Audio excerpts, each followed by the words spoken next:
nós vamos agora para o capítulo 4. Nós trabalhamos com os capítulos 1 e 2. Capítulo 1, nós vimos um pouquinho a respeito de medidas, grandezas físicas. O capítulo 2, movimentos unidimensionais. E no capítulo 3 nós trabalhamos com vetores. Hoje nós vamos dar início ao estudo dos movimentos em 2 e 3 dimensões. Só para que vocês possam ter uma ideia do que é que se trata esse assunto que nós vamos trabalhar hoje, nós vamos fazer um pouco um paralelo com o que foi visto nos movimentos em uma dimensão, que é basicamente os movimentos que vocês estudam a nível de ensino médio, tá? Nos movimentos em uma dimensão, nós temos apenas 2 possibilidades de o corpo se mover, ou a favor da trajetória, ou contrário à trajetória. Isso acontece, por exemplo, nos carros quando estão trafegando em uma rodovia. Ou ele está num sentido, ou ele está no outro sentido. Visto que só existem essas 2 possibilidades, nós podíamos muito bem descrever as grandezas envolvidas nesse movimento simplesmente utilizando os sinais matemáticos. Se o corpo estivesse a favor da trajetória, o seu deslocamento era representado de forma positiva, a sua velocidade representada de forma positiva, e caso ele tivesse aceleração, sendo um movimento acelerado, a aceleração também seria positiva, e se fosse um movimento retardado, a aceleração seria negativa. Já se o corpo estivesse descrevendo um movimento contrário à trajetória, contrário ao sentido crescente das demarcações dessa trajetória, o seu deslocamento seria representado de forma negativa, a sua velocidade também seria representada de forma negativa, e a aceleração, se o movimento fosse acelerado, também seria negativa, mas se o movimento fosse retardado, a aceleração seria representada com sinal negativo, seria representada com sinal positivo, tá? Mas agora nós vamos trabalhar com movimentos em que essa simplicidade não é mais possível. Por exemplo, se você imaginar o movimento de um barco no oceano, né, um transatlântico, fazendo aí um cruzeiro no oceano, veja como fica complicado você fazer a representação das grandezas do movimento simplesmente com um valor seguido da unidade, precedido de um sinal positivo ou negativo. Tanto é complicado você indicar a posição desse navio, como também é complicado você representar o seu deslocamento, a sua velocidade, a sua aceleração, porque quando se trata de um navio navegando em um oceano, nós temos ali um espaço bidimensional, nós temos ali uma possibilidade de o corpo se mover em uma região demarcada por 2 eixos ortogonais, os eixos X e Y, tá? E isso fica ainda um pouco mais complicado, se estende a situação, por exemplo, de você analisar o voo de um avião. Quando um avião está indo de uma cidade para outra, muitas vezes é possível que 2 aviões estejam na mesma latitude e na mesma longitude, desde que eles estejam em altitudes diferentes. Então, como o movimento do avião é num espaço tridimensional, é possível que 2 aviões estejam na mesma latitude e na mesma longitude, ou em outras palavras, nas mesmas coordenadas x e y, desde que eles estejam a altitudes diferentes. Então são esses movimentos que nós vamos agora começar a tratar.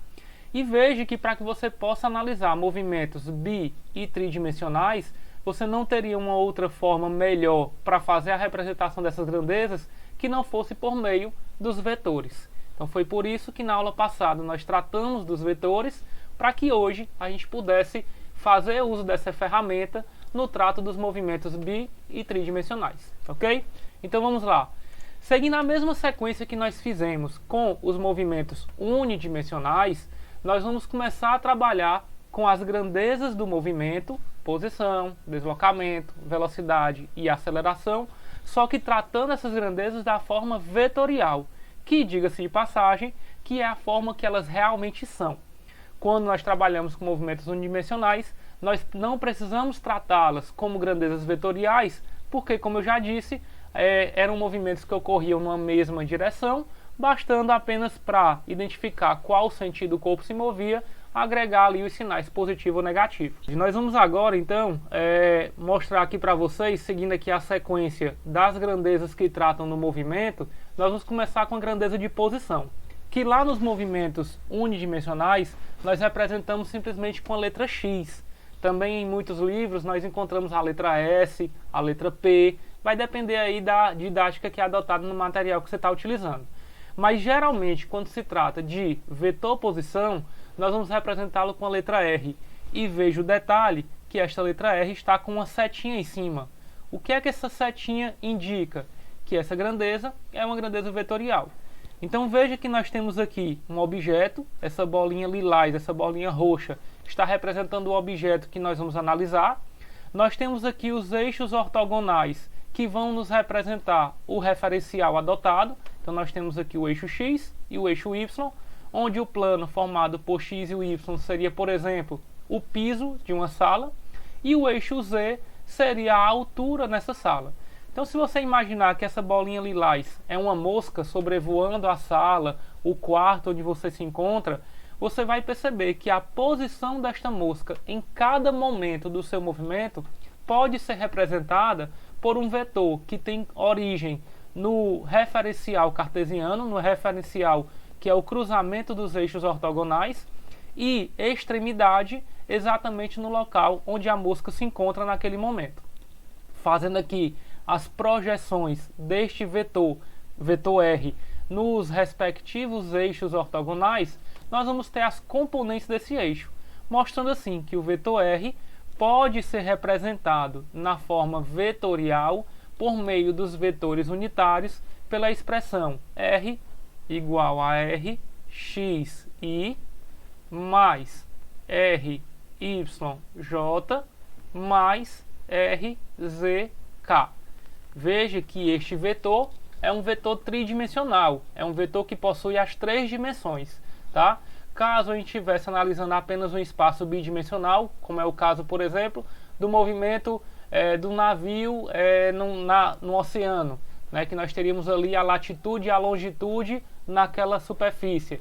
Então nós não teríamos a terceira coordenada. Seria apenas um vetor representado por RXY mais RYJ, tá? Então aqui nós vamos trabalhar com a forma mais geral, tá? Uma forma mais genérica, para que os casos particulares, como o bi e o unidimensional, a gente possa apenas desprezar a última coordenada ou as duas últimas, para que a gente possa adaptar aquela situação. Então este é o que nós chamamos de vetor posição. É o vetor que localiza o móvel, localiza o corpo em relação ao referencial em um dado momento do movimento. Seguindo em diante, nós vamos agora tratar aqui da grandeza de deslocamento. Para que a gente possa considerar o deslocamento, nós vamos então observar o mesmo corpo, o mesmo objeto que nós já estávamos analisando, só que agora em duas posições diferentes. Nós vamos considerar que inicialmente, num tempo t0 igual a 0, ele se encontra nesta posição, e aqui nós vamos ter, não vou nem colocar t0 igual a 0, para não ficar algo muito específico. Então nós vamos ter aqui um tempo t0 e nós vamos ter aqui um tempo t1. Então isso quer dizer que este objeto saiu desta posição e veio até esta. Veja que eu não estou analisando a trajetória que este corpo descreveu. Eu estou apenas dizendo que ele estava aqui e no final do movimento ele veio para cá. Ele pode ter vindo de forma direta, ele pode ter vindo fazendo uma trajetória em zigue-zague, ele pode ter vindo fazendo uma trajetória semicircular, não importa. A trajetória que este corpo descreveu é o que menos importa neste momento. O que vai nos importar é onde ele estava inicialmente e para onde ele foi no final do seu movimento.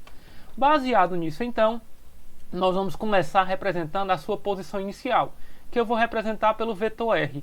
Como nós já vimos no slide anterior, esta posição é representada pela expressão RXY mais RYJ mais RZK. Vamos agora representar a segunda posição, a posição final do trecho do movimento analisado. Veja que se o móvel veio para esta posição, este é o novo vetor posição, que eu vou representar pela expressão R' e coordenadas respectivas Rx', Ry' e Rz'.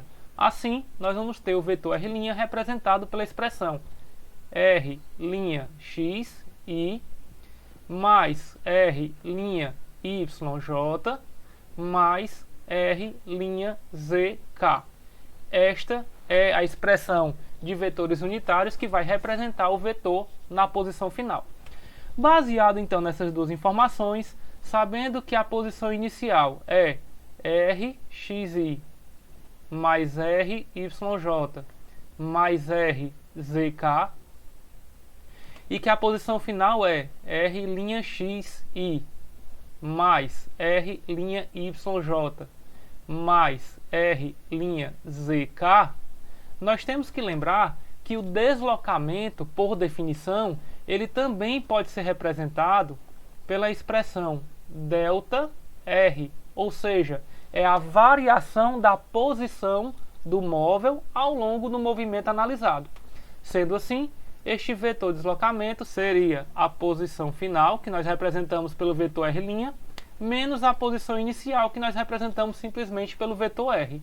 Desta forma, colocando o R' menos o R, nós vamos ter como vetor deslocamento Rx' R'x menos R I mais R'y menos R Y J, faltou o Y aqui, né?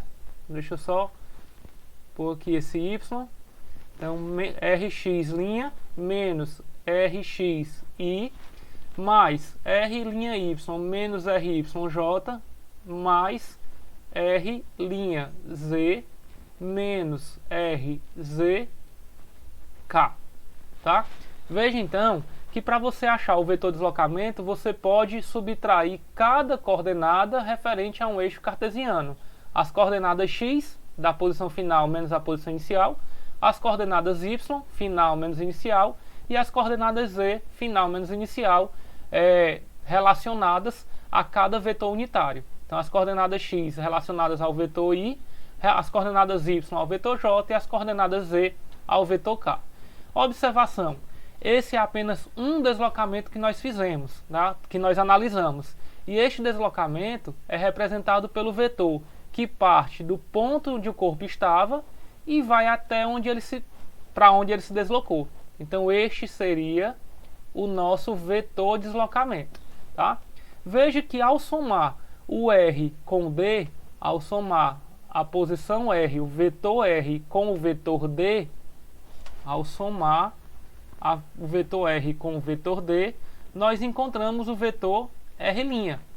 Isolando o D, nós vamos ter que o R' menos o R é o vetor D. Exatamente a definição que nós já sabemos de deslocamento. Posição final menos posição inicial. Então, a operação geométrica, a operação vetorial feita da forma geométrica, ela não contradiz a definição que nós já conhecemos de vetor de deslocamento. Então está tudo coerente, está tudo bonito, está tudo funcionando como deve funcionar, tá bom? Agora nós temos que observar que, caso essa bolinha tenha executado vários deslocamentos e não um só, o que é que a gente pode observar? Que a soma desses deslocamentos vai ser o que nós chamamos de deslocamento total. Então o deslocamento total é representado pelo somatório de todos os deslocamentos DI, onde esse I vai de 1 até N. O que é que isso aqui indica? O que é que essa expressão representa? Essa expressão representa nada mais do que um somatório, onde eu vou estar somando o D do primeiro elemento, então o D1, mais o D do segundo elemento, mais o D do terceiro elemento, isso até o último elemento que eu estou chamando de Dn. Então, se esse móvel, se essa bolinha saiu daqui e veio para cá, executando N deslocamentos, a soma desses N deslocamentos vai representar o que a gente chama de deslocamento total. Lembrando que esta soma não é uma soma algébrica, mas sim uma soma vetorial. Então você não vai poder somar esses deslocamentos como se fossem simplesmente números. Você vai ter que efetuar aquelas operações vetoriais que nós aprendemos na aula passada. Ok? Dando continuidade então, nós vamos agora perceber que, se analisando a trajetória que essa bolinha executou ao sair da primeira posição e vir para a segunda, vamos supor que essa trajetória descrita tenha sido de acordo com esse tracejado que eu estou fazendo agora. Veja que se essa bolinha fez todo esse trajeto para chegar na sua posição final, nós vamos ter aí a relação entre duas grandezas que aparentemente correspondem à mesma coisa, mas não são, que são as grandezas de deslocamento e distância percorrida. O deslocamento, como nós estamos observando, é uma grandeza vetorial. Então, para ela, pouco importa a trajetória descrita pelo corpo.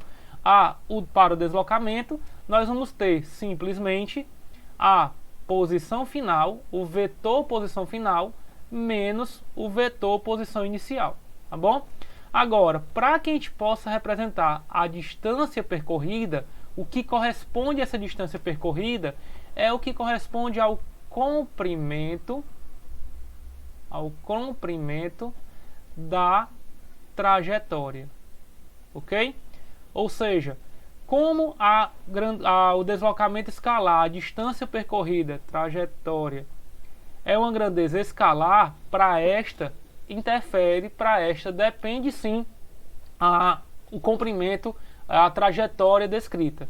Sendo assim, quando a gente vai comparar o vetor deslocamento com a distância percorrida, é importante observar que o módulo do vetor deslocamento, ele sempre vai ser ou menor ou no máximo igual à distância percorrida.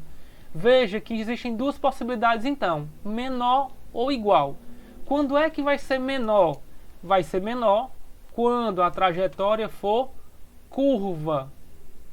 Quando a trajetória for curvilínea, tá? Sempre que a trajetória for curvilínea, nós vamos ter o vetor de deslocamento menor do que a distância percorrida. Veja essa trajetória. Se a bolinha saiu daqui, fez todo esse percurso e chegou até aqui, se eu fosse traçar o vetor de deslocamento, nós teríamos apenas uma reta, ou um segmento de reta, saindo daqui e vindo para cá. Este, portanto, seria o nosso vetor de deslocamento, tá? Porém, a distância percorrida corresponde a todo o comprimento dessa trajetória, corresponde a todo o tamanho desta linha. Então veja como este comprimento é maior do que este segmento de reta. Então sempre que nós tivermos um movimento curvilíneo, nós vamos ter o deslocamento menor do que a distância percorrida. Então vou usar aqui o sinalzinho de menor. E quando é que vai ser igual? Vai ser igual quando a trajetória for retilínea. Sempre que a trajetória for retilínea, nós vamos ter o módulo do vetor de deslocamento coincidindo com a distância percorrida. Tá certo? Então essa é a observação que eu queria fazer com vocês. Seguindo aqui em diante, nós vamos agora para as próximas grandezas, que são as grandezas que referentes à velocidade. Vocês sabem que nós temos dois modelos, digamos assim, de velocidade que a gente precisa descrever. São eles o modelo de velocidade média e o modelo de velocidade instantânea, que já foram definidos em outra aula o que é que cada um deles corresponde. Então, se nós já sabemos qual é o conceito, qual é a definição de cada um deles, vamos aqui direto para a definição matemática. A velocidade média é, por definição, o deslocamento que um corpo executa ao longo de um intervalo de tempo. Como nós já vimos que o deslocamento é representado por toda aquela expressão, nós podemos então concluir que a velocidade média vai ser o deslocamento que é R' x menos o Rx e mais o R'y menos o Ry J mais o R'z mais o RZK, tudo isso dividido pelo intervalo de tempo. Conclusão: o que é o R'x menos o Rx? É o deslocamento no eixo x. Sobre ΔT vai ser a componente da velocidade média no eixo x. Então nós podemos escrever essa expressão assim: a velocidade média pode ser representada, portanto, pela velocidade média no eixo x, a componente x da velocidade média, e mais a componente y da velocidade média, j, mais a componente z da velocidade média k, certo? Então está aí a expressão da velocidade média em termos de vetores unitários, ok? Vamos então para a velocidade instantânea. Como nós já vimos também em aulas anteriores, por definição, a velocidade instantânea é a derivada da posição em relação ao tempo. Em relação ao tempo. Portanto, se o vetor posição é representado na forma de vetores unitários por aquela expressão que nós já vimos, rxi mais ryj mais rzk, então nós vamos ter que a velocidade instantânea vai ser a derivada de quem? De rxi mais ryj mais rzk em relação a t. Se cada uma dessas componentes se comportar de uma forma diferente, por exemplo, se a posição no eixo x for constante, ou seja, no eixo x o corpo está parado, se a posição no eixo y variar uniformemente, ou seja, no eixo y o movimento é uniforme, e se a posição no eixo z sofrer a influência de uma aceleração constante, ou seja, no eixo z o movimento é uniformemente variado, nós podemos fazer essa análise independente de cada eixo. Então a velocidade vai ser a derivada da posição do eixo x y em relação a t, mais a derivada da posição no eixo yj em relação a t, mais a derivada da posição no eixo z k em relação a t. Sendo assim, nós podemos concluir que a velocidade instantânea, a velocidade em cada instante, vai ser a derivada da posição x e dt, então vai ser a componente x e da velocidade, mais a derivada da posição y j em relação a t é a velocidade no eixo y j, mais a derivada da posição z k em relação a t é a velocidade no eixo z k. Isso mostra a independência das componentes da velocidade. Então você pode analisar um movimento tridimensional e não porque nós temos uma aceleração, por exemplo, no eixo z, essa aceleração vai influenciar no eixo x e no eixo y. Não. Se a aceleração está no eixo z, ela vai influenciar apenas na velocidade z. As velocidades x e y permanecem sem variar. Ok? Então essa é a definição de velocidade instantânea. Vamos seguir aqui em diante. Vamos agora para o próximo conceito. Aliás, vamos agora lembrando que a velocidade é uma grandeza vetorial, representar cada uma dessas velocidades, a média e a instantânea, nas suas formas vetoriais, ou seja, com as três informações que todo vetor precisa: módulo, direção e sentido. Vamos começar então aqui pela velocidade média, onde o módulo da velocidade média nada mais é do que o módulo do vetor deslocamento dividido pelo tempo que levou para o corpo se deslocar. Lembre-se que o módulo do vetor deslocamento é calculado por aquela expressão vetorial que nós vimos lá quando estudamos vetores, tá? Então, se o deslocamento é composto por r'x menos rxy, r'y menos ryj, r'z menos rzk, você vai ter que fazer a raiz quadrada de cada componente dessa ao quadrado somada. Aí você vai ter o módulo do vetor deslocamento dividido pelo tempo. Aí você tem apenas um módulo, o valor da velocidade média. Mas como é um vetor, ela também tem uma direção. Qual é a direção? Ora, se por definição a velocidade média é um vetor dividido pelo tempo, e o tempo é uma grandeza escalar, essa divisão não altera a direção do vetor. Então nós podemos afirmar que a direção do vetor velocidade média é a mesma de D, ou seja, do vetor deslocamento. E é um pouco óbvio. Se o móvel está se deslocando numa direção horizontal, vamos supor, a sua velocidade não é vertical, não é inclinada. Se ele está se deslocando na horizontal, a sua velocidade é horizontal, tá certo? E o sentido, como é uma divisão por uma grandeza escalar, esse sentido dependeria do sinal da grandeza escalar. Como essa grandeza escalar se trata de tempo, ou seja, não existe intervalo de tempo negativo. Até hoje não inventamos a volta no tempo. O tempo ele apenas progride, ele é apenas uma passagem progressiva, ele é sempre positivo. Então, esse sentido também vai ser sempre o mesmo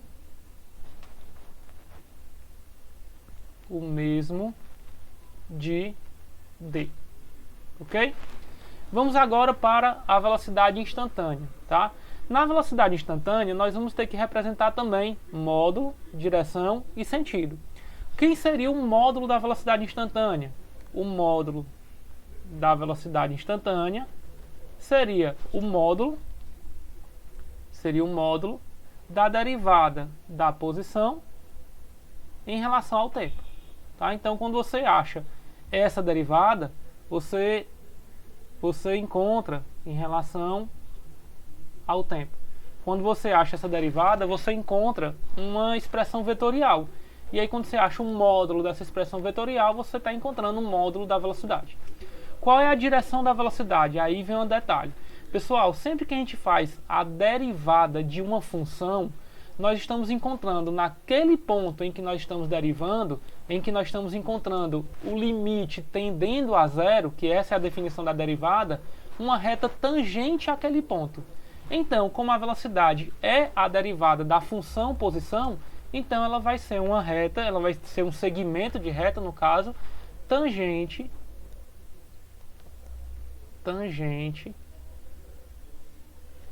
à trajetória. Tá? Então, toda vida que você encontrar o vetor velocidade instantânea em qualquer ponto do movimento, você está encontrando ali um vetor tangente àquela trajetória. Por exemplo, se a gente tiver aqui um corpo descrevendo essa trajetória no seu movimento, e eu quiser analisar a sua velocidade neste ponto e neste ponto, nós vamos representar a velocidade como sendo um vetor tangente à trajetória nesse ponto. Então, está aqui, por exemplo, essa seria a velocidade neste ponto, e aqui seria a velocidade, deixa eu fazer aqui mais tangente, aqui seria a velocidade neste ponto, tá certo? Então essas seriam as velocidades instantâneas em cada um desses pontos, tangente à trajetória que o corpo está descrevendo. Se fosse, outro exemplo, um movimento circular, deixa eu desenhar aqui para vocês entenderem, se a gente estivesse analisando aqui um movimento circular, nós poderíamos representar em vários pontos dessa trajetória circular, vamos supor que o movimento seja no sentido horário, as velocidades tangentes em cada um desses pontos. Então, neste ponto nós teríamos essa velocidade, neste ponto nós teríamos essa velocidade, neste ponto essa velocidade e neste ponto essa velocidade. Beleza? Sempre tangente à trajetória. E o sentido? O sentido ele vai indicar o sentido do movimento. Veja que se no movimento circular que eu usei como exemplo, o movimento é no sentido horário, todas as setinhas estão indicando esse sentido horário. Se o movimento fosse no sentido anti-horário, todas essas setinhas estariam invertidas. Essa estaria apontando para a direita, essa para cima, essa para a esquerda e essa para baixo, tá? E aqui, como nós temos as setinhas indicando para a direita, nós sabemos que a bolinha saiu daqui e veio para cá. Se as setinhas estivessem indicando para a esquerda, é porque a bolinha teria saído daqui e vindo para cá, tá certo? Então, o sentido do vetor velocidade instantânea indica o sentido do movimento. Seguindo em diante, nós vamos para a última das grandezas da cinemática, que é a aceleração. Nós vamos de novo definir a aceleração média e a instantânea. Vamos lá então. Quem seria a aceleração média? Por definição, a aceleração média é a variação da velocidade, é o quanto a velocidade varia num determinado intervalo de tempo. Mas veja que agora nós estamos trabalhando com a grandeza vetorial. Então esse ΔV, que por definição é a velocidade final, menos a velocidade inicial no trecho analisado no movimento, é uma subtração não mais de dois números quaisquer, mas uma subtração de dois vetores. Então, para que você possa achar o ΔV, você tem que efetuar uma subtração vetorial entre a velocidade final e inicial. Por isso a importância de a gente aprender as operações envolvendo vetores, tá ok? Assim, se a aceleração média é representada por ΔV sobre ΔT, sabendo que ΔV é a velocidade final menos a inicial, nós podemos então escrever que a aceleração média vai ser, o que é o ΔV? É a componente x da velocidade final menos a componente x da velocidade inicial relacionada ao vetor unitário i, mais a componente y da velocidade final menos a componente y da velocidade inicial relacionadas ao vetor unitário j, mais a componente z da velocidade final menos a componente z da velocidade inicial relacionadas ao vetor unitário k. Tudo isso dividido por ΔT. Assim, se V'x menos Vxi é a componente da variação da velocidade no eixo x, que dividido pelo tempo dá a componente no eixo x da aceleração média, e a mesma coisa acontece com os outros eixos, a gente pode concluir que a aceleração média pode ser escrita como a componente x da aceleração média i mais a componente y da aceleração média j mais a componente z da aceleração média k. Daí a definição da aceleração média em termos de vetores unitários. Vamos agora para a aceleração instantânea. O que seria a aceleração instantânea?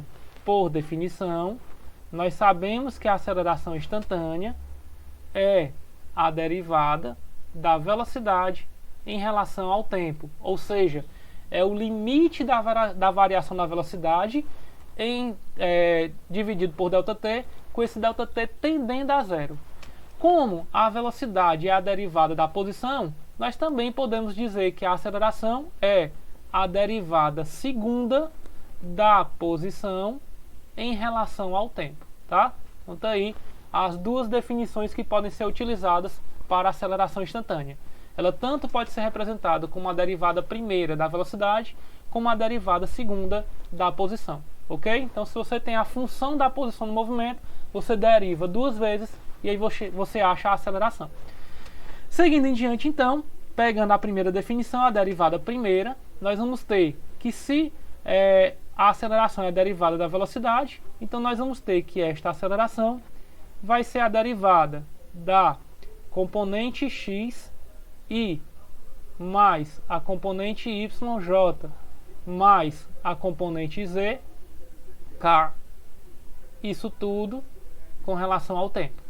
Ora, se essas derivadas são independentes, então nós podemos definir e concluir que a aceleração instantânea vai ser derivada da componente x da velocidade em relação ao tempo, é a componente x da aceleração, e derivada da componente y da velocidade em relação ao tempo, é a componente yj. Derivada da componente z em relação ao tempo, é a componente z da aceleração, k. Beleza? Então tem a definição. Feito isso, nós vamos agora representar essas grandezas na forma vetorial, através das suas informações, módulo, direção e sentido. Vamos lá então, começar. Nós temos aqui a aceleração média, que por definição é a variação da velocidade dividido pelo intervalo de tempo. Então é um vetor cujo módulo da aceleração média é dado pelo módulo da variação da velocidade dividido pelo intervalo de tempo, tá? Como é a divisão de um vetor por um número, a direção não muda, então a direção deste vetor é a mesma, não da velocidade, mas da variação da velocidade, tá certo? Então é a mesma de ΔV, e o sentido também vai ser o mesmo, visto que o ΔT é sempre positivo. Então também sempre o mesmo de ΔV, tá certo? Aí pessoal, nós vamos agora partir para a análise da aceleração instantânea, que vai ter uma análise um pouco diferente da aceleração média. Vamos lá. Imagine vocês, que já existe isso hoje, que eu tenho um carro onde no painel do carro, né, naquele local lá onde nós temos o velocímetro, o indicador de temperatura e várias outras informações que hoje em dia o computador de bordo nos fornece, o meu carro seja dotado de um acelerômetro, ou seja, ele vai me indicar no seu painel quanto é a aceleração que eu estou proporcionando do carro, e veja que eu não estou mais me referindo só ao pedal acelerador. Existe um detalhezinho que a gente precisa depois conversar com mais profundidade a respeito do acelerador do carro. A gente não está falando do efeito que aquele pedal provoca, nós estamos falando da grandeza física aceleração. Existe uma sutil diferença entre essas duas coisas. Então, o painel do carro ele vai estar indicando não só quanto de aceleração o carro está sendo submetido, como também para onde essa aceleração está sendo submetida. Então vamos supor que eu esteja descrevendo uma trajetória circular, que eu esteja aqui numa pista cuja trajetória é circular. Deixa eu tentar fazer aqui o círculo, pronto, melhor possível, onde, visto de cima, o meu carro se encontre nesta posição, num determinado momento, tá? E aí está lá representado no painel do carro esse esqueminha, onde ele vai estar me indicando, ele tem um sensor capaz de me indicar o vetor aceleração instantânea neste momento. E vamos supor que ele esteja indicando um vetor com estas características. Esta é a aceleração a qual o meu carro está sendo submetido. O que é que nós temos que observar? Que se essa trajetória é circular, nós podemos traçar aqui no carro dois segmentos de reta que podem nos servir como referenciais para analisar essa aceleração. Um desses segmentos de reta é o raio dessa trajetória, tá? Então deixa eu tentar aqui desenhar. Então um desses referenciais é o raio dessa trajetória. Tá aqui ele. O outro referencial é o vetor velocidade, que, como nós já vimos na grandeza anterior, é um vetor que sempre é tangente ao movimento. Então está aqui o vetor velocidade deste carro nesse momento. Veja que, coincidentemente, só que não, o vetor velocidade e o raio são perpendiculares entre si. Por eles serem perpendiculares, e eu já ter dito que eles vão servir como referenciais, eles podem fazer o papel do que até agora nós usamos como eixo X e eixo Y, tá bom? Então, o vetor V é como se fosse o eixo X, e vou já explicar por que eu estou dizendo que é como se fosse, e o raio é como se fosse o eixo Y. Por que não são o eixo X e o eixo Y? Porque quando esse carro vier bem para cá, por exemplo, o vetor velocidade vai estar na vertical, e assim vai ficar um pouco estranho chamar de eixo X na vertical. O raio vai estar na horizontal, e assim vai ficar um pouco estranho chamá-lo de eixo Y, tá? Então nós vamos agora adotar outras nomenclaturas para esses eixos. Nós vamos chamar então este eixo de eixo tangente ao movimento, e esse eixo, que também vai ser o nosso referencial, eu vou chamar de eixo radial, tá bom? Veja que agora, independente de onde o carro se encontre nessa trajetória, esse eixo sempre vai estar tangente à trajetória e esse eixo sempre vai estar radial à trajetória. Combinado assim? Seguindo em diante, nós vamos então perceber que a aceleração indicada pelo meu painel está inclinada com relação a esses referenciais. Por ela estar inclinada, eu posso então fazer uma decomposição para encontrar quanto dessa aceleração está atuando em cada eixo. Nós vamos ter então desta aceleração uma componente sobre o eixo tangencial, e aí nós vamos chamar essa componente não de AX, mas nós vamos chamá-la de A tangencial. É a componente tangencial da aceleração.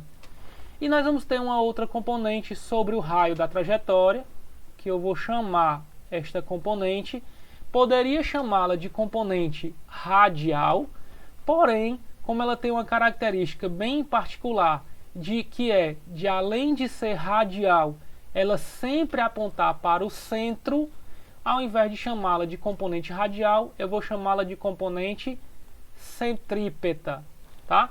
Então nós temos aqui a componente tangencial e a componente centrípeta.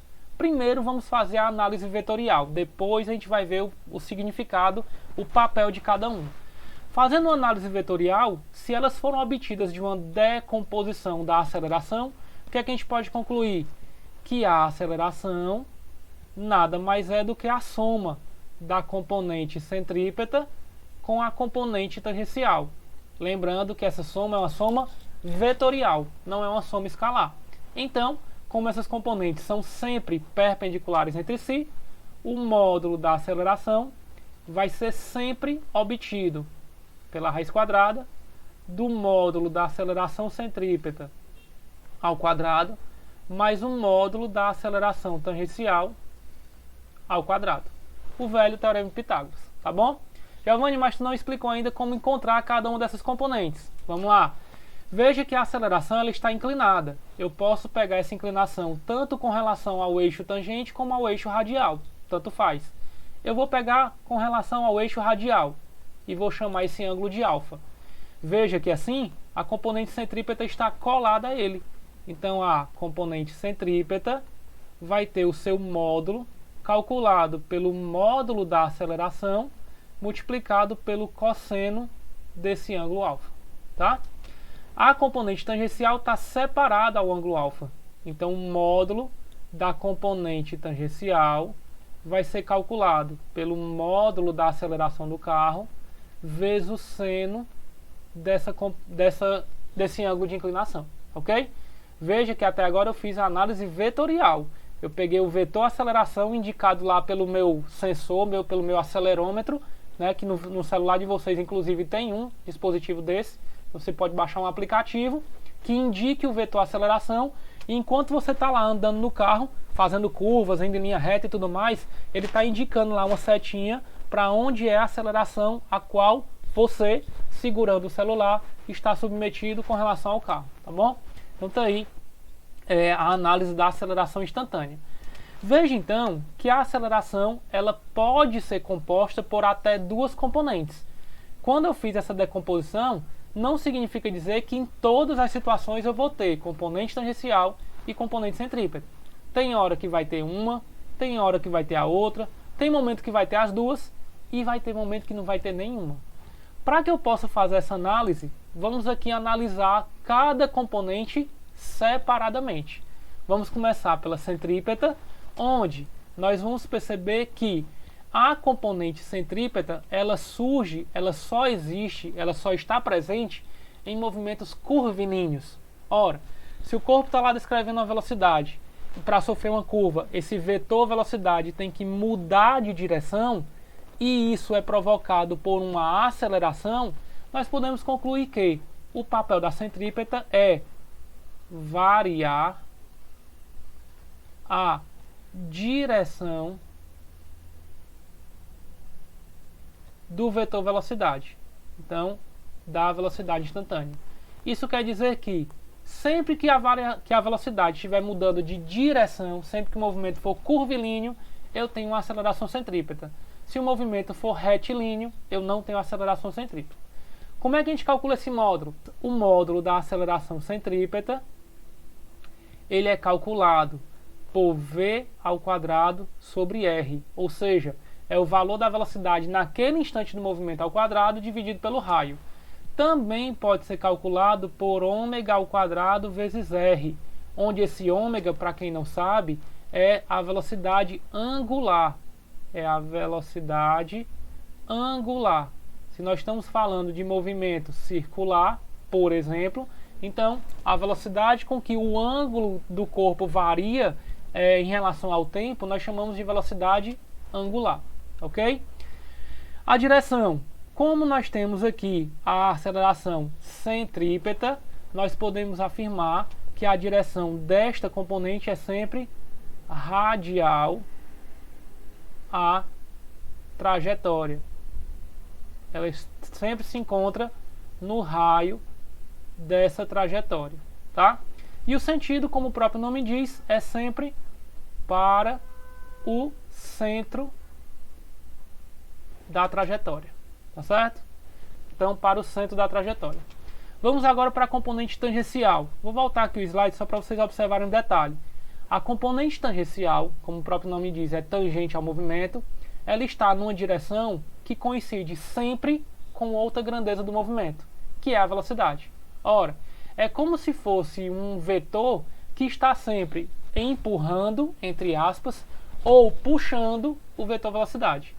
Se a aceleração, por definição, é a grandeza que varia a velocidade, e esta é tangente ao movimento, assim como a velocidade, o que é que a gente pode concluir de qual informação ela é responsável por variar da velocidade? O seu módulo. É ela que faz com que a velocidade aumente ou diminua. Então, a aceleração tangencial é responsável por variar o módulo da velocidade. Veja então que, já sabendo qual é o papel de cada componente, a gente pode perceber também a independência entre eles. Essas componentes, elas não são dependentes entre si. Veja que o movimento ele pode mudar de direção sem mudar o módulo.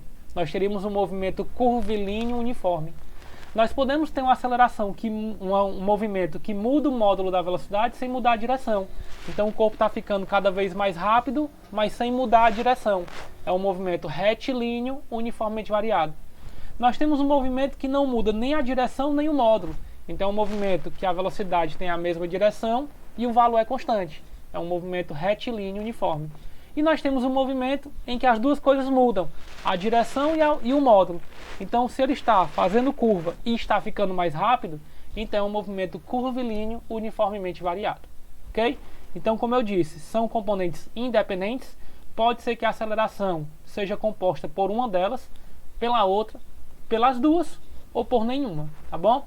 Como é que a gente calcula o módulo da aceleração tangencial? Ora, se ela é responsável por mudar o módulo da velocidade, nós já tínhamos visto isso antes.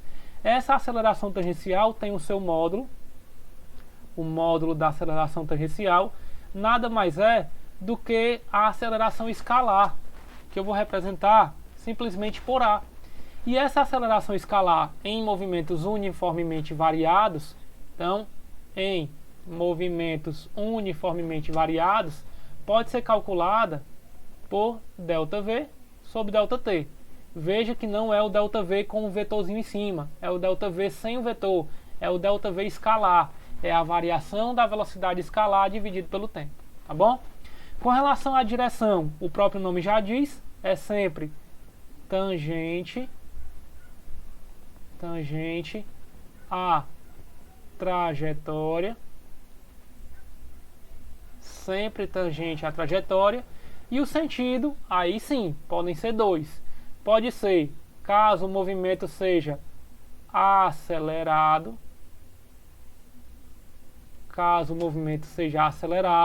aí nós vamos ter o sentido igual a V. Mas se o movimento for retardado,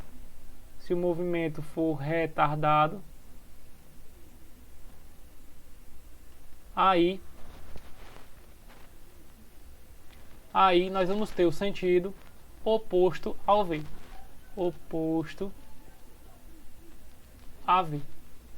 Beleza? Então vamos voltar aqui só para mostrar para vocês no exemplo. Então, ó, no exemplo do movimento circular que eu tinha mostrado, aqui nós temos um movimento em que tem a aceleração tangencial a favor da velocidade e tem uma aceleração centrípeta. Então é um movimento circular uniformemente variado. Mas se essa aceleração estivesse apontando para o centro, nós não teríamos componente tangencial, apenas centrípeta. Seria um movimento circular uniforme. Se essa aceleração estivesse apontando na mesma direção da velocidade e no mesmo sentido, não teria centrípeta, só tangencial e a favor. Então seria um movimento uniformemente variado, acelerado. E se essa aceleração estivesse apontando para cá, para trás, nós teríamos uma componente centrípeta, uma componente tangencial contrária, aí seria um movimento curvilíneo uniformemente variado, só que retardado, tá? Então tudo vai depender de para onde essa aceleração aponta. Se ela aponta tangente, radial, inclinada a favor ou inclinada contrário ao movimento do corpo, tá certo? Para a gente fechar então o estudo dessa aceleração, eu montei aqui uma tabelinha com os 4 tipos de movimento que nós estudamos e com as acelerações que nós acabamos de conhecer. Vamos aqui então, me ajudem aí a analisar cada uma delas. Primeiro, nós temos os dois movimentos retilíneos. O que é que representa o movimento retilíneo? Representa um movimento que não tem curva. E se não tem curva, é porque não tem aceleração centrípeta. No movimento retilíneo uniforme, nós também não temos mudança do módulo da velocidade. Então também não tem aceleração tangencial. O que é que isso quer dizer? Que a aceleração vetorial deste corpo, que é a soma das suas componentes, não tendo nenhuma componente, então essa aceleração é nula. É o único dos 4 movimentos em que o corpo não tem aceleração de jeito nenhum. É o que nós chamamos também, na física, de equilíbrio, tá? É quando o corpo é o tipo de movimento em que o corpo se encontra em equilíbrio dinâmico, tá? Ou seja, ele está em movimento, porém não tem aceleração. Então ele está com velocidade totalmente constante, em módulo e em direção. Já no movimento retilíneo uniformemente variado, nós não temos centrípeta porque é retilíneo, mas ele é uniformemente variado. Então o módulo da velocidade muda. Isso quer dizer que ele tem uma aceleração tangencial, cujo módulo é calculado pela variação da velocidade escalar dividido pelo intervalo de tempo. Assim, o módulo da aceleração vetorial, como não tem uma das componentes, tem apenas a outra, é simplesmente o módulo da aceleração tangencial.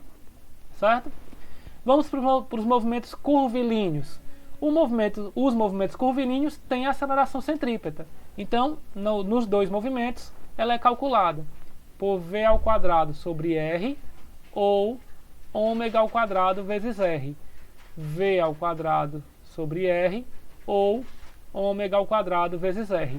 Lembrando, viu, pessoal, que a velocidade angular e a velocidade linear, elas se relacionam pela expressão v é igual a ômega r, onde esse ômega é o deslocamento angular dividido pelo tempo, mas também pode ser definido por 2π dividido pelo período, que é o tempo que ele leva para cada revolução, ou 2π vezes a frequência, que é a quantidade de revoluções que ele executa numa unidade de tempo, tá bom? Então essas são as expressões que nós temos para o movimento circular.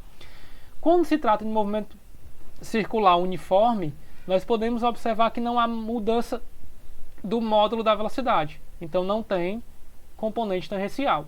Se das duas componentes ele possui apenas uma, então o módulo da aceleração desse móvel coincide com o módulo da aceleração centrípeta, que é calculada por esta expressão.